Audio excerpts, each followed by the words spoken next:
Hello, আসসালামু আলাইকুম guys, কেমন আছেন সবাই? আজকে আমি এসেছি বাংলাপাড়ায়।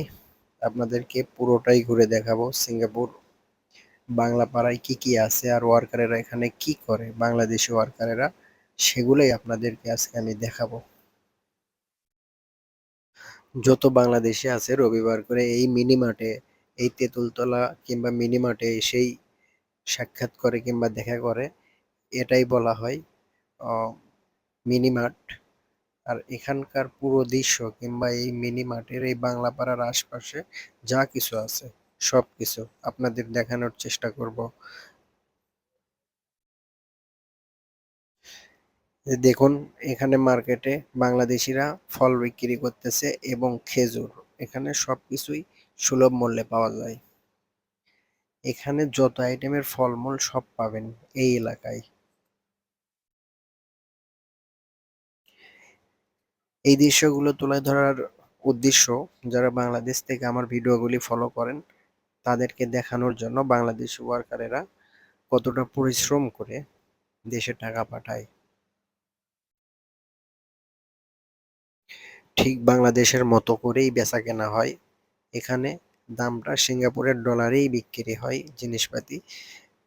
কিন্তু এখানে কিছুটা হলেও একটু কম দামে পাওয়া যায় কিংবা সাশ্রয়ী হয় টাকা।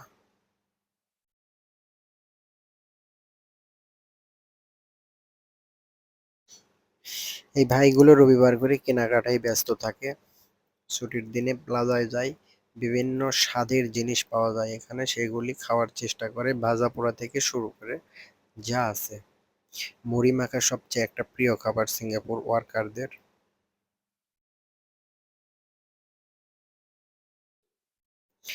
এখানে বসে বসে সবার সঙ্গে সবাই সাক্ষাৎ করে এবং এখানে গল্পগুজব করে নিজের এলাকার লোকজনের সাথে, নিজের বন্ধু বান্ধবের সঙ্গে। যারা সিঙ্গাপুর কখনো টুরিস্ট ভিসায় আসবেন তখন তারা ঘুরতে আসলে এখানে আইসে রবিবারে চিত্রটা দেখে যাবেন।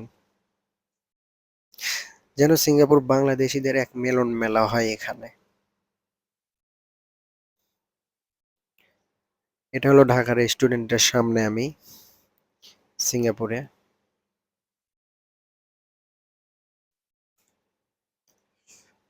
বাইরে দেখেন, খাওয়া দাওয়া করে পান মুখে দিয়ে কি মলমলা করে বের হয়ে যাচ্ছে। তবে হ্যাঁ, সিঙ্গাপুরে আসলে অবশ্যই খানা বাসমতির খাবার খাবেন, অনেকটাই ভালো লাগবে, মুখে ভরে থাকবে। এদিক দিয়ে আগাইতেছি।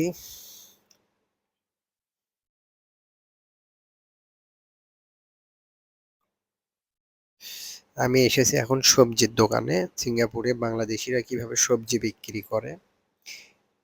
এখানে সব রকমের সবজি পাবেন আপনি, একদম টাটকা, একদম তাজা সবজি পাবেন, খুব সুন্দর।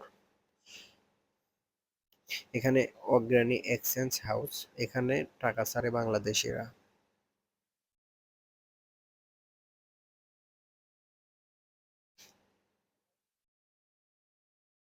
মোস্তফা মার্কেট এটা, যেটাই বাংলাদেশের মানুষেরা সবাই জানে মোস্তফা মার্কেট, এটাই সেই মার্কেট, মোস্তফা মার্কেট।